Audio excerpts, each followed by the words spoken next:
টলিপাড়ায় সুখবর, দ্বিতীয়বার বিয়ের পিঁড়িতে বসলেন দুর্নিবারের প্রাক্তন স্ত্রী মীনাক্ষী মুখোপাধ্যায়। পাত্র হিসেবে তিনি বেছে নিয়েছেন ঋতুজিৎ রায়চৌধুরীকে।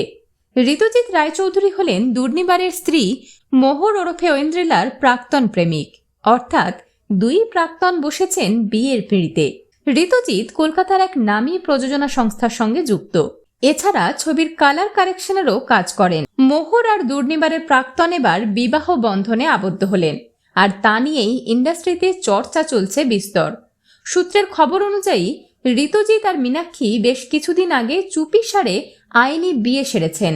এরপর বৃহস্পতিবার সন্ধ্যায় একটি ঘরোয়া রিসেপশন পার্টির আয়োজন করেছিলেন তারা। যদিও প্রেমের খবর গুণাক্ষরেও টের পেতে দেননি ঋতুজিৎ এবং মীনাক্ষী। সোশ্যাল মিডিয়ায় একে অপরকে ফলো করলেও কোথাও একসঙ্গে তাদের কোনো ছবি নেই। 2021 সালে ধুমধাম করে দুর্নিবারের সঙ্গে মীনাক্ষীর বিয়ে হয়েছিল, আর তারপর বছর ঘুরতে না ঘুরতেই দুজনের সম্পর্কে এসেছিল ফাটল। এরপর 2023 সালে দুর্নিবার বিয়ে করেন প্রসেনজিতের আপ্তসহায়ক ঐন্দ্রিলাকে। এবার নিজের জীবনের নতুন অধ্যায়ে পা রাখলেন গায়িকা মীনাক্ষী মুখোপাধ্যায়। সেলেব হাউসের পক্ষ থেকে মীনাক্ষী আর ঋতুজিতের নতুন জীবনের জন্য রইল অনেক অনেক শুভেচ্ছা এবং শুভ কামনা।